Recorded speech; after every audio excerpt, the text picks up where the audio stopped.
ಇತ್ತೀಚಿನ ಜೀವನ ಶೈಲಿ, ಆಹಾರ ಪದ್ಧತಿ ಮತ್ತು ಪರಿಸರ ಮಾಲಿನ್ಯದಂತಹ ಕಾರಣಗಳಿಂದಾಗಿ ಕೂದಲು ಉದುರುವ ಸಮಸ್ಯೆ ಹೆಚ್ಚುತ್ತಿದೆ. ಇದಕ್ಕಾಗಿ ಭಾರತೀಯ ಮಾರುಕಟ್ಟೆಯಲ್ಲಿ ಲಭಿಸುವ ಕೂದಲಿನ ಆರೋಗ್ಯಕ್ಕೆ ಅತ್ಯುತ್ತಮವಾದ 7 ಎಣ್ಣೆಗಳ ಮಾಹಿತಿ ಇಲ್ಲಿದೆ ಕೇಳಿ. ಕೊಬ್ಬರಿ ಎಣ್ಣೆ.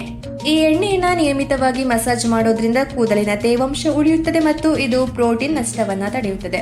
ಜೊಜೋಬಾ ಎಣ್ಣೆ. ಸತು ಮತ್ತು ತಾಮ್ರದಂತಹ ಸೂಕ್ಷ್ಮ ಪೋಷಕಾಂಶಗಳಿಂದ ತುಂಬಿರುವ ಜೊಜೋಬಾ ಎಣ್ಣೆ ಉರಿಯೂತ ನಿವಾರಕ ಗುಣಗಳನ್ನು ಹೊಂದಿದೆ. ಇದು ನೆತ್ತಿಯ ಆರೋಗ್ಯವನ್ನ ಕಾಪಾಡಿ ಕೂದಲು ಬೆಳೆಯಲು ಉತ್ತೇಜಿಸುತ್ತದೆ. ಹರಳೆಣ್ಣೆ. ಕೂದಲು ಉದುರುವಿಕೆಯನ್ನು ಕಡಿಮೆ ಮಾಡಲು ಇದು ರಾಮಬಾಣವಾಗಿದೆ. ನೆಲ್ಲಿಕಾಯಿ ಎಣ್ಣೆ ಕೂದಲಿನ ಆರೋಗ್ಯವನ್ನು ಸುಧಾರಿಸಿ ಬೆಳವಣಿಗೆಯನ್ನು ಹೆಚ್ಚಿಸುತ್ತದೆ. ರೋಸ್ಮೆರಿ ಎಣ್ಣೆ. ನೇರವಾಗಿ ಹಚ್ಚುವ ಬದಲು ಕೊಬ್ಬರಿ ಎಣ್ಣೆ ಅಥವಾ ಆಲಿವ್ ಎಣ್ಣೆಯಂತಹ ಇತರ ಎಣ್ಣೆಗಳೊಂದಿಗೆ ಬೆರೆಸಿ ಹಚ್ಚುವುದು ಸೂಕ್ತ. ಕಪ್ಪು ಜೀರಿಗೆ ಎಣ್ಣೆ ಅಥವಾ ಕಪ್ಪು ಬೀಜದ ಎಣ್ಣೆ. ತಲೆಹೊಟ್ಟು ಅಥವಾ ಡ್ಯಾಂಡ್ರಫ್ ಸಮಸ್ಯೆಗೂ ಇದು ಪರಿಣಾಮಕಾರಿ. ಆಲಿವ್ ಎಣ್ಣೆ. ಇದು ಕೂದಲಿನ ಒರಟುತನ ಮತ್ತು ಒಡೆಯುವಿಕೆಯನ್ನು ತಡೆದು ಕೂದಲಿನ ವಿನ್ಯಾಸವನ್ನ ಸುಧಾರಿಸುತ್ತದೆ.